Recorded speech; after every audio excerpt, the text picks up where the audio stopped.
Josh, if you want to cue that up, I think people are really eager to see some gameplay. Let's take a look. Let's see how this game's looking currently on Xbox One.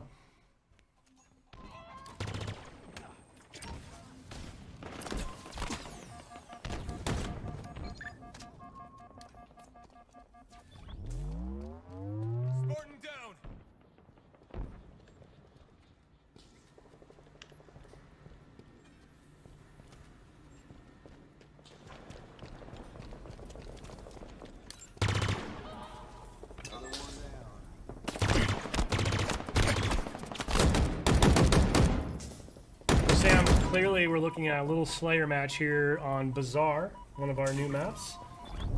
There's a lot to take in, I'm sure, for viewers who are just seeing a lot of stuff for the first time here. Yeah, I can't remember if we've shown things like the Pulse Carbine being used in first person. I think it was briefly shown in the multiplayer trailer, and I think this is the first time we've shown first-person view of someone walking around in Bazaar. I think it has. We're also right now kind of getting a look at the friend and foe system that we've discussed in some of our blogs in the past. This is kind of moving away from forcing players into red and blue, allows us to kind of maintain that unique armor customization that's become a greater focal point for Halo Infinite. Yeah, and I think this is a pretty good example of that, and I think you're really seeing those colors pop out on the Xbox One hardware. It's great. I think I just noticed a custom skin applied to that AR there that we saw briefly. I missed it, unfortunately. I do love the... Oh, yeah. I love the AR skins. It's kind of nice being able to customize your starting weapon. It's the one you're going to see most often, so I like to have mine looking sharp.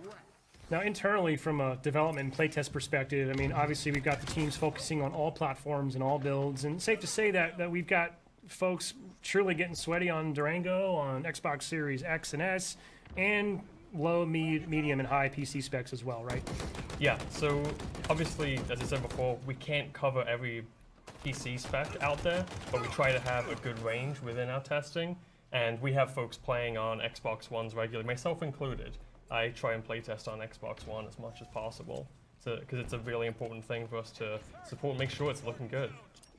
Yeah, it really is awesome that we're able to kind of bring that audience forward with us, right? I mean, we know there's obviously a large amount of Xbox One players out there, especially as, you know, frankly, some people I think are still eager to acquire a new console, and with some of the supply chain issues that have come around during the pandemic, not necessarily easy for everyone. So, you know, thankfully I'm not one of the engineers. I can't imagine it's necessarily a trivial undertaking to be able to scale so smartly across different hardware, but I gotta say, shaping up super, super nice, and really looking forward to getting some feedback from Xbox One players after this weekend. Yeah, absolutely. So I think that's gonna wrap up that clip that we have. Now we're gonna show a little more gameplay here in a bit. We're gonna have Tom French, our multiplayer associate creative director, join us. We have another match from Xbox Series X that we're going to get into. But once this wraps up, we're going to jump back over to the build, and we're going to look through this real flight build here. By the way, I heard you're a real Needler fan. Is that true?